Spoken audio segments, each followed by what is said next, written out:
Transmission media एक medium है जो डेटा नेटवर्क के अंदर डेटा सिग्नल्स को एक जगह से दूसरी जगह electric signal, light signal, radio frequency, microwave signals के फॉर्म में कैरी करके ले जाता है। इसको हम जस्ट लाइक ए रोड समझ सकते हैं। जैसे रोड में ट्रैवल करके हम एक जगह से दूसरी जगह जाते हैं, ऐसे ही ट्रांसमिशन मीडिया के थ्रू डेटा सिग्नल्स एक डिवाइस से दूसरी डिवाइस तक पहुंचता है। कॉमनली यूज ट्रांसमिशन मीडिया होता है copper cables, fibre optic cables, radio जो वायरलेस कम्युनिकेशन में यूज होते हैं। इनको हम वन बाय वन समझते हैं। सबसे पहले हम बात करते हैं कॉपर वायर ट्रांसमिशन लाइंस की।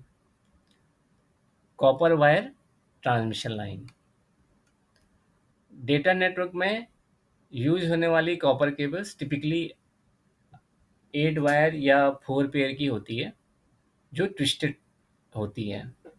ट्विस्टेड इसलिए यूज किया जाता है क्योंकि ट्विस्टेड के पेयर्स या ट्विस्टेड केबल इलेक्ट्रोमैग्नेटिक इंटरफेरेंस को रिड्यूस करता है, जिससे नॉइज या इको सिग्नल्स जनरेट नहीं होते। कॉपर केबल्स में डेटा इलेक्ट्रिक सिग्नल के फॉर्म में ट्रैवल करता है। कॉपर केबल दो डिवाइसेस के बीच में कनेक्ट रहती है। अप टू 100 Mbps नेटवर्क के लिए हम 4 वायर 1, 2, 3 एंड 6 को यूज करते हैं, और गीगाबिट नेटवर्क के लिए सारे 8 तारें यूज होती हैं। कॉपर वायर्स या कॉपर केबल्स ग्रेड के हिसाब से कैटेगरी 5 और कैटेगरी 6 होती हैं। इसमें कैटेगरी 6 हाई क्वालिटी की केबल होती है।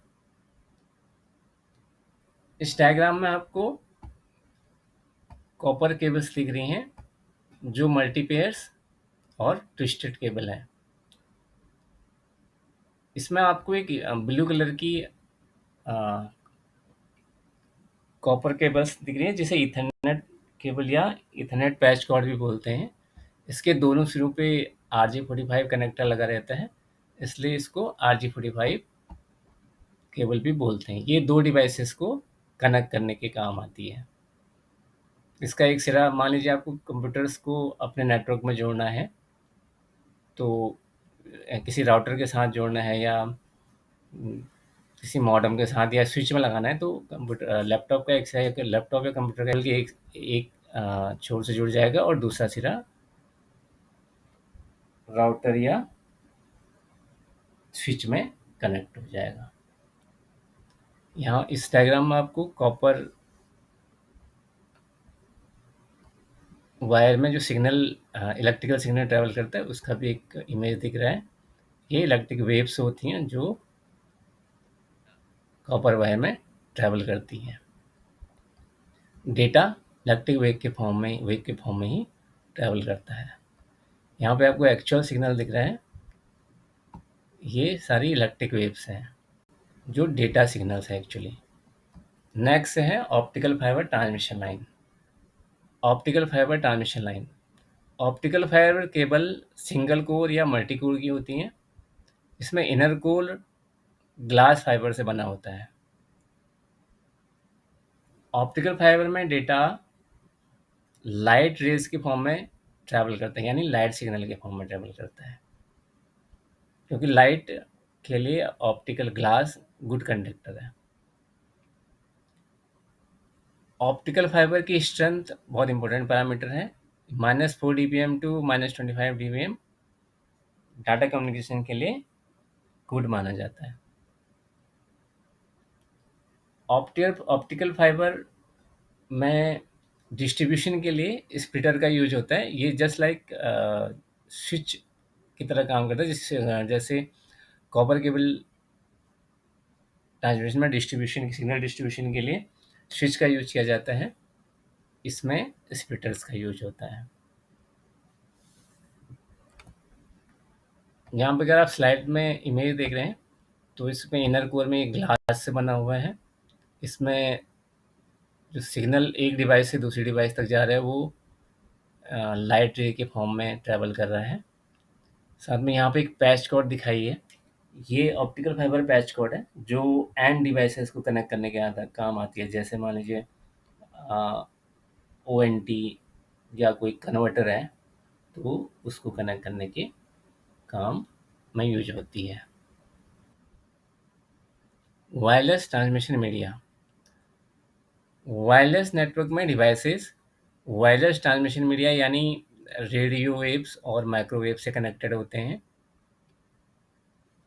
एक्सेस पॉइंट रेडियो वेव्स को एक पर्टिकुलर फ्रीक्वेंसी में ब्रॉडकास्ट करता है और वायरलेस रिसीवर जैसे मोबाइल्स, लैपटॉप उस फ्रीक्वेंसी को रिसीव कर लेते हैं, क्योंकि वो ये फ्रीक्वेंसी एक पर्टिकुलर बैंड्स पे होती हैं जिसके लिए वो डिवाइसेस बनी हुई होती हैं।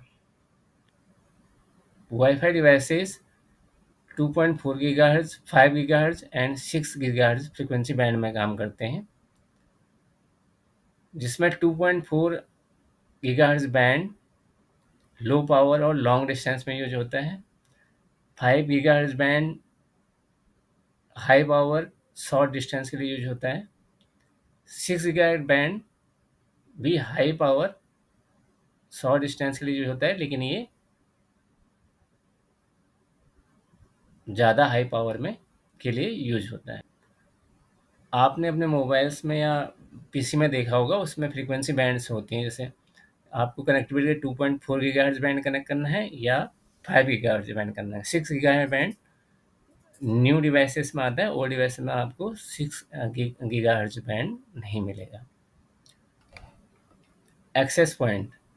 एक्सेस पॉइंट एसएसआईडी को ब्रॉडकास्ट करते हैं। एसएसआईडी एक्सेस पॉइंट की आईडी और नेम होता है जो वायरलेस डिवाइसेस में विजिबल होता है या वायरलेस डिवाइस में शो होता है। अगर हम मोबाइल्स को ऑन करेंगे और कोई एक्सेस पॉइंट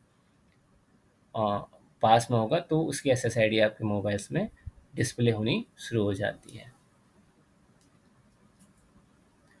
एक्सेस पॉइंट में ही ऑथेंटिकेशन पासवर्ड और ऑथेंटिकेशन इंक्रिप्शन कॉन्फ़िगर होता है, जिसके अकॉर्डिंग ही हमको अपने मोबाइल में भी वही पासवर्ड और ऑथेंटिकेशन इंक्रिप्शन सेट करना पड़ता है, जिससे हम एक्सेस पॉइंट से कनेक्ट हो सकें।